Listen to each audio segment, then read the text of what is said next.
अलीगढ़ अधिवक्ता ने ऑनलाइन मंगवाया वेज पिज्जा, कंपनी ने भेज दिया नॉन वेज। महिला अधिवक्ता ने पिज्जा में बताए मीट के टुकड़े। शाकाहारी अधिवक्ता ने डिलीवरी की शिकायत। घटना सासनी घेट थाना इलाके के महेंद्र नगर की।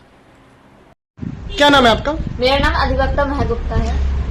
आपने कुछ ऑनलाइन ऑर्डर किया था खाने का, क्या रहा है पूरा मामला? मैंने ऑनलाइन ऑर्डर किया था लगभग 5:30 बजे जोमेटो से पिज्जा, पास्ता और केक। लेकिन जब वो ऑर्डर मेरे पास 7 बजे आया तब मैंने उसको देखा। ये ऑर्डर कहाँ से आया, किस संस्था से आया था? वीआईपी पिज्जा से। क्या निकला फिर? पिज्जा अलीगढ़ मैरिज रोड पर है, ये हमने उससे किया था ऑर्डर। तो जब वो पास्ता आया हमने उसको खोल के देखा। उसको जब देखने में वो थोड़ा अजीब लगा था मुझे, लेकिन मुझे लगा कि हो सकता है कि शायद अलग तरीके का पास्ता हो। लेकिन जब मैंने उसको खाया तो उसमें जो छोटे छोटे टुकड़े थे वो थोड़े नॉनवेज की तरीके के मुझे लगे। मुझे एहसास हुआ अंदर से कि कुछ गलत है। जब मैंने अपने परिवार को वो दिखाया तो उन लोगों ने उसको नाइफ से थोड़ा काट के देखा तो वो मीट ही था। अब वो किस चीज का मीट था ये तो मुझे जानकारी नहीं है। जब मुझे पता लगा कि वो नॉनवेज है तो मैंने कंपनी से बात करना चाहा। कंपनी से जब मैंने वीआईपी कंपनी को फोन करके पूछा कि मैंने कहा भैया आप ये बताइए आपने जो पार्सल मुझे भेजा है वेज है या नॉन वेज है, क्योंकि जो मैंने ऑर्डर किया था वो तो वेज किया हुआ था।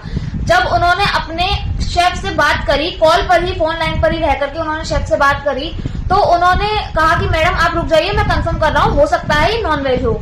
जब उन्होंने थोड़ी देर बाद मुझे कंफर्म करके बताया कि मैम आप उसे खाइएगा मत, आप उसे फेंक दीजिए क्योंकि वो नॉन वेज है। मैंने उनसे बोला मैं तो खा चुकी हूँ। तो उन्होंने बोला आपको खाने के बाद कैसा महसूस हुआ? मुझे उसे खाने के बाद मुझे वोमिटिंग हो गई तुरंत ही, जब मुझे पता लगा कि वो नॉनवेज है। जब उन भैया ने मुझे बताया कि वो नॉनवेज है, जब तक मैं खा ही चुकी थी उसको। आप नॉनवेज खाती हैं? मैं प्योर शाकाहारी हूँ। इसी चीज की वजह से मुझे दिमाग में जो फोबिया चढ़ा उसकी वजह से मुझे घबराहट हुई, मुझे वोमिटिंग हो गई तुरंत ही। और वो जो नॉनवेज का मुझे पता लगा उस चीज की वजह से मेरी आस्था के साथ खिलवाड़ हुआ है। आज हनुमान जयंती के दिन पर हमारी संस्कृति में ऐसा नहीं है कि शनिवार के दिन हनुमान जयंती को सबसे मेन माना जाता है कि हम इस दिन कुछ भी नॉनवेज नहीं खाते। जो लोग नॉन वेजिटेरियन होंगे वो भी शनिवार के दिन नॉनवेज नहीं खाते। अब आप क्या चाहते हैं? मैं तो ये चाहती हूँ कि जो वीआईपी कंपनी है इनके खिलाफ, वीआईपी पिज्जा है, इसके खिलाफ सख्त से सख्त कार्रवाई होनी चाहिए। और मैं इस चीज की अपनी शिकायत उच्च अधिकारियों तक करूंगी और अपने न्याय की मांग करूंगी।